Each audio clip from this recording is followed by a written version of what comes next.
Winning is about accomplishing your goal. If you say you're going to accomplish it, if you accomplish it, you win. If you don't accomplish it, you lose. That's it. No philosophy, no science. If you say you're going to do something, you don't do it, you lost.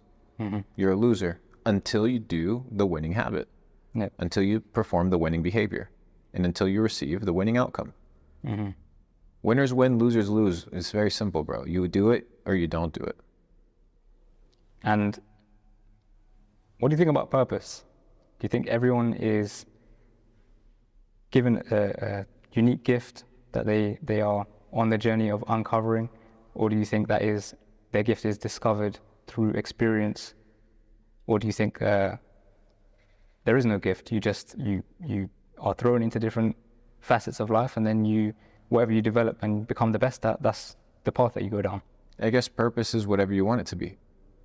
You can have a deep intrinsic purpose, and you can have a very shallow basic one. If your purpose is to have a great life and you don't care about money, then your life will portray that. If your purpose is to help a lot of people and you want to make money in order to do that, then your life will portray that. If you want to be a family man and that's your purpose, then your life will portray that. There isn't necessarily a right or a wrong when it comes to purpose. It all comes down to, is your life purpose driven? What is purpose? Goal. Goal orientation, right? Do you have somewhere that you're headed? Most people find themselves in a place of distress because they find themselves in a place of limbo. They don't know where they're going. If they just had something, even that's why people find so much confidence and so much, mental stability in the gym, because it's something that they can look forward to, that they know it exists, that they can accomplish. But it's a great stepping stool. It's a great beginning point. But you have to have that purpose, that goal setting in order to be able to navigate life. Purpose is extremely important because it gives you aim, it gives you direction. Yeah, I think it was Aristotle or Seneca or something that said that the man who knows not where he goes, no wind is favorable, right? So you have no idea if an opportunity comes to you, but you don't know where your purpose is heading, you don't know if that opportunity is good or bad for you, because you don't have any idea of where the port you're sailing to. So yeah, I think also purpose is discovered through experience, but your intuition is always telling you what your purpose is. So that would be my next question. What do you think intuition is? These are crazy questions.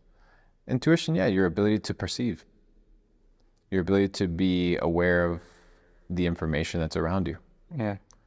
However sensitive you are to the information is determined on whether your receiver of information, which we were talking about, the brain, the mind, you as an individual, is full of static, or if it's ready to receive information. That's why prayerful states, are so revered, because you are positioning yourself to receive inspiration and things of this nature. Yeah, it's a tough one, bro. Yeah. You're asking me some deep questions. I like it.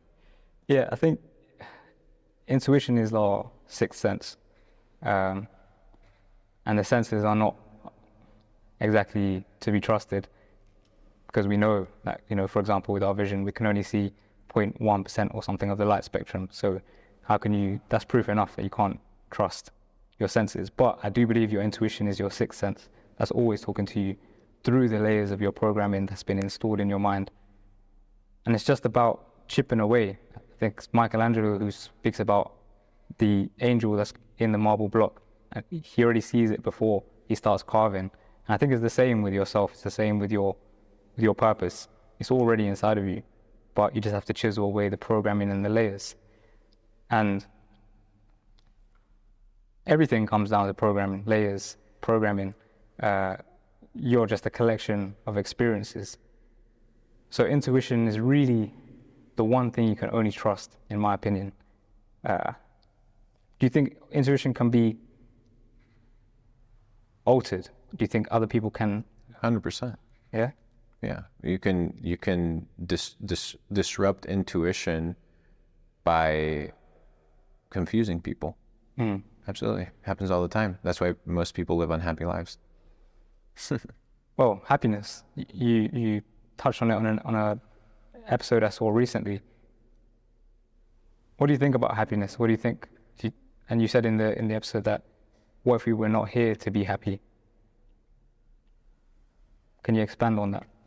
Yeah, life is a full range of emotions. You're not here to pursue happiness. It's not that experiencing happiness isn't something that you shouldn't want more than experiencing pain. Obviously, I'm going to want pleasure more than I want pain. It only makes sense. But life is a range of emotions. Yeah. To not want to experience something, one, is inevitable. But two, it's the fear of the pain that comes attached to that you don't want. When you understand that that's naturally a part of life, you embrace it and you navigate through it because that's what life has to offer you. And the fact that you're alive and you get to experience it is the gift, whether it at the time seems enjoyable or not. Do you think people are wrong for chasing happiness? I mean, it's a fleeting thing. You can chase it. You chase things that you can't catch. You don't chase things that belong to you. Yeah. Right? So people chase happiness because they think that that's what they need, when in reality, happiness is just a byproduct of becoming the best version of yourself. So instead of chasing the emotion, become the type of person that is experiencing that emotion, and you can be in that state more consistently. And people would link generally happiness to a lot of money or a lot of fame, right? That's what people generally lean towards.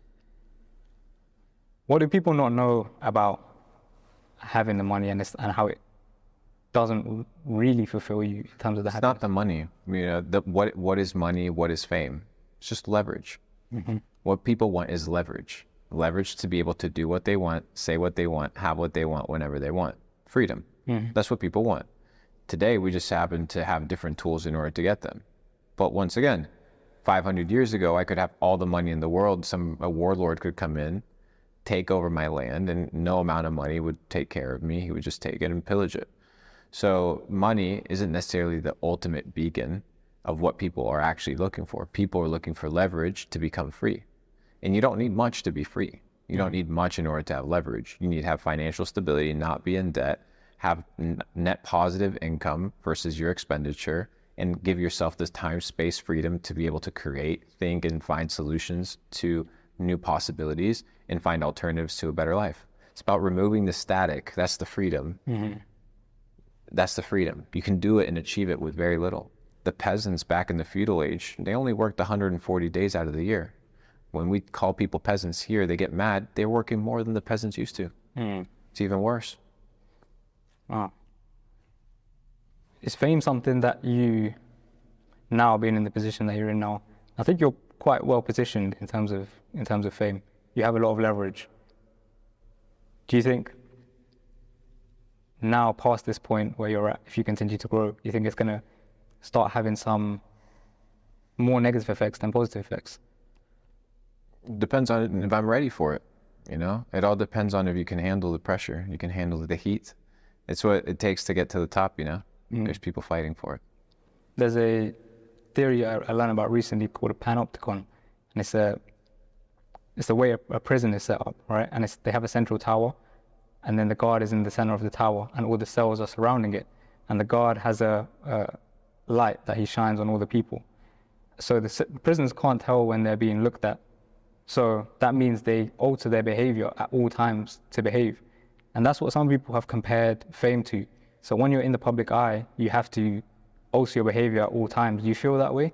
No, you just have to make sure that the person that's in front of the camera is the person that's behind the camera.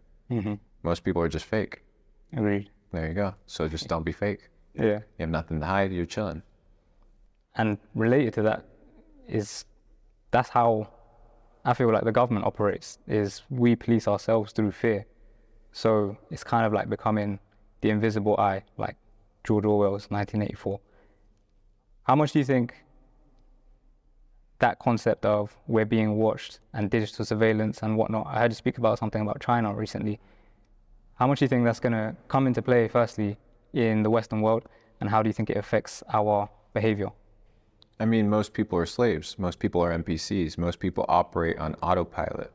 Most people are out here doing and saying what other people have told them to do and say. So in the future, if we assume that people are not going to act the same way that they did in COVID, is a fallacy. Most people forget, most people are stupid, and most people repeat the same behavior and action that the government tells them to do. That's how they're programmed. So for the mass majority of people, you know, unless they've already woken up to the COVID scam, you know, they're probably going to fall for the next one. So I'm just hopeful for the people that are now realizing all the BS and the nonsense that's taking place in the system. But for the ones that haven't woken up to it yet, I don't know, man. Not very hopeful. Do you think that Big Brother digital surveillance is coming here? It's coming, bro. That's why, like I said, I'm not hopeful, because they pandered and they caved to every single demand, which means once digital surveillance rolls in, these are going to be the first people to adopt it. In Germany, that's what they did. You had to be triple vaccinated, digital ID in order for you to eat at a fucking restaurant. It was unacceptable. But most people agreed to it. You know, it is what it is. Nazis do what Nazis do. I think it's undeniable, especially with AI and whatnot. So what do you have to do? Get rich.